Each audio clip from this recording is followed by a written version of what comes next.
Most people think of happiness as essentially a selfish issue. I want to be happy, and I want to be happy for me. I'd like to suggest that, in fact, happiness is far, far more than a selfish desire. In fact, it is a moral obligation. I know that most people have never thought of happiness in this way. Neither did I, to tell the truth, for much of my life. I thought that happiness, and especially the pursuit of happiness, was all about oneself. But it isn't. Whether or not you're happy, and most importantly, whether or not you act happy, is about altruism, not selfishness, because it is about how we affect others' lives. And that's what makes it a moral issue. Ask anybody who was raised by an unhappy parent whether or not happiness is a moral issue, and I assure you the answer will be yes. It is no fun being raised by an unhappy parent, or being married to an unhappy person, or being the parent of an unhappy child, or working with an unhappy coworker.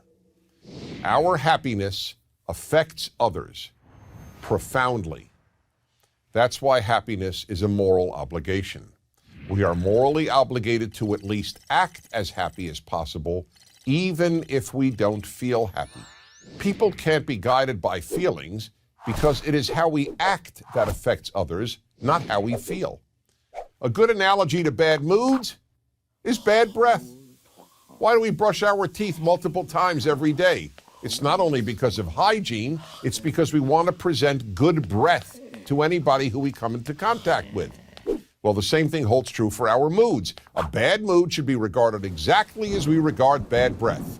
Why are you inflicting it on me, or why am I inflicting it on you? It's just not right. That's why one should endeavor as much as possible to act as happy as possible, as often as possible. And just about anyone can do this. No matter how unhappy you may feel at any given moment, you can and have to make a decision on how to act.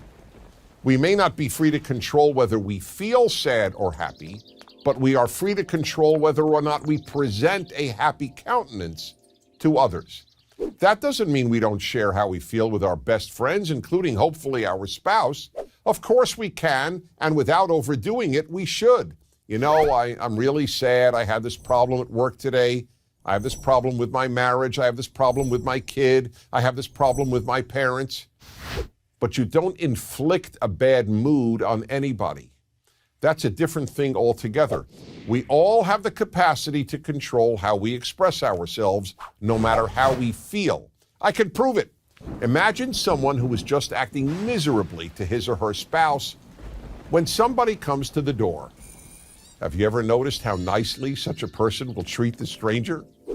How are they able in a split second to go from inflicting their awful mood on their spouse to acting beautifully toward the stranger who's at the door? Obviously, we can control our moods. Or how about this? Let's say you are chronically in a bad mood and I offered you $10,000 a week not to be in a bad mood. Do you think this would affect your ability to be in a good mood? I suspect so. And to be honest, we even have the power to affect how we feel, not only how we act. Abraham Lincoln famously said that we are as happy as we decide to be. That is exactly what we should decide. Being happier is good for us, and it is what we owe everybody who is in our lives. Becoming happier is another great benefit of acting happy. The happier we act, the happier we will feel. We think that our actions are determined by our feelings, but we have the power to achieve the opposite, to shape our feelings by our actions. How we act influences our feelings more than our feelings should ever be allowed to influence our behavior. So yes, indeed, we do have a moral obligation to be, or at least to act, happy. The happy make the world better, and the unhappy make it worse. Happiness is a huge issue. Lincoln was right. We are as happy as we decide to be. And it's time to make that decision. I'm Dennis Prager.